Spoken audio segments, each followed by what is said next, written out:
Welcome back to Craft Stick Crafts.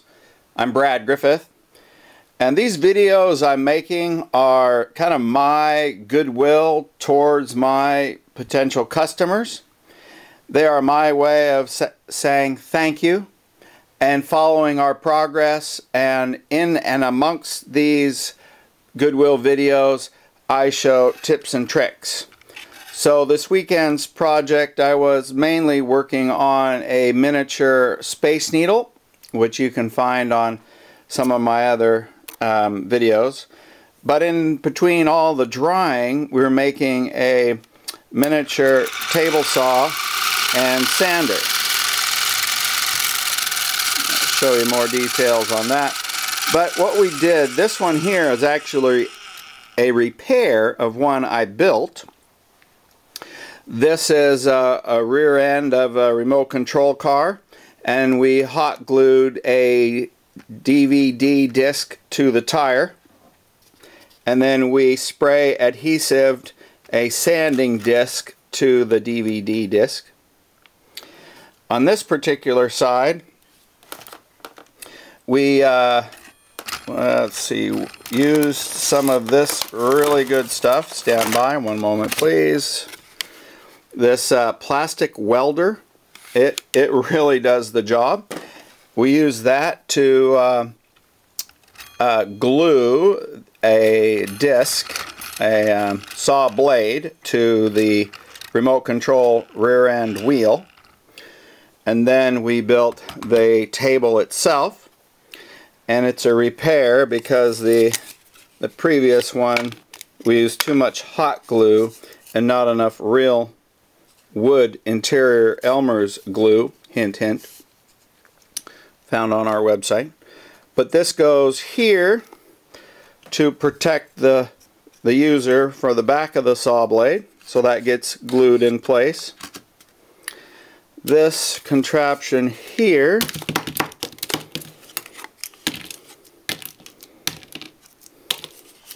it slides back. And naturally, you know, I have to use craft sticks and bent wood for my projects, hence craft stick bending.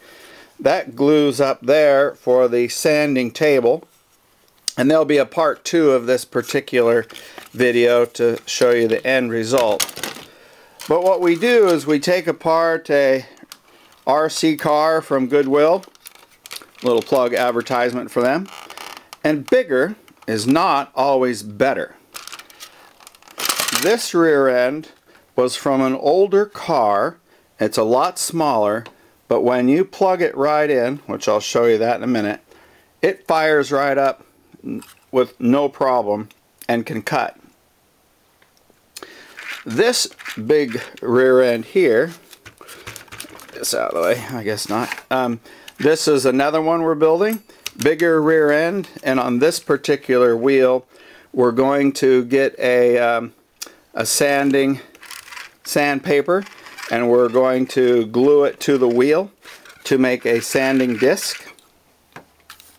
This bigger rear end isn't necessarily as powerful, and then we actually, in this particular case, took the wheel off, saved the screw, cut the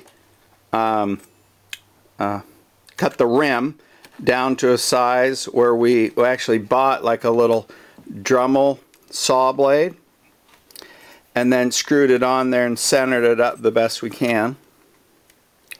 So this particular one, you can use a battery, and like I said, I'll show you a video too when the time comes. So we're gonna make a table for this, so it won't be quite as dangerous. This particular one, let me take this guard off. I'll show you the finished product. This particular one, we've taken a charger for a remote control battery, and this could be a charger as simple for your charger phone. And we, oops, technical problem there. We split the end. We cut the part that would go into your phone or your razor or your battery charger, and then bared the wires, and we can plug that right into the wires that go into the rear end. And by doing that, we can give our little saw quite a bit more power than just the battery. So a little show and tell cutting here.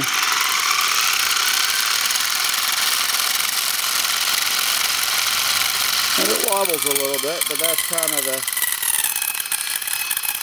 the beauty of it until we figure out the best method to build one of these. And get it up to speed. And on the sanding side, once again, there'll be a table here.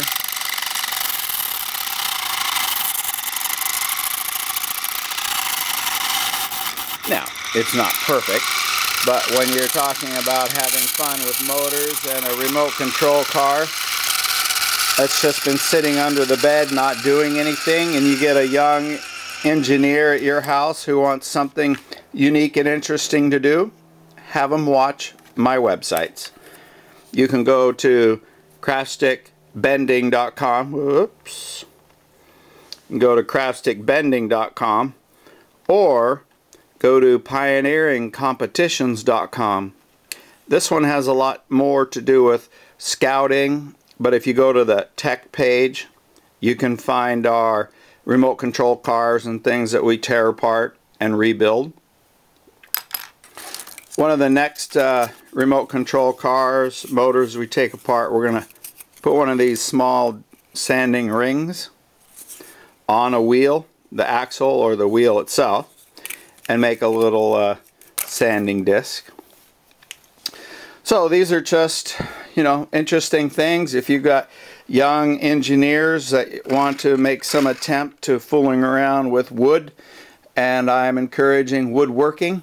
So if you have to cut something, you know, might as well cut it from a miniature woodworking saw. So I hope you're having fun. Oh, wait till you see this contraption. It is a Rule Goldberg thing, but let me see if I can do that. Hold on, stand by one moment, please. Let's see if we get this thing going. So what we have here is a miniature generator. We're to plug it right in. On, please. And a propeller. There we go. Well, it sounds like it's about ready to take off. But we'll show you this one later. It's got one of those little flashlight generators you wind up inside. I'll show you all about that later. And also remind me, oh yeah, try this. Remind me about the miniature tree house. Stand by. We're getting off script right now. Off script. There we go. So a little propeller. Alright, enough is enough. Thank you. Subscribe if you're having fun. Keep an eye on us. Bye.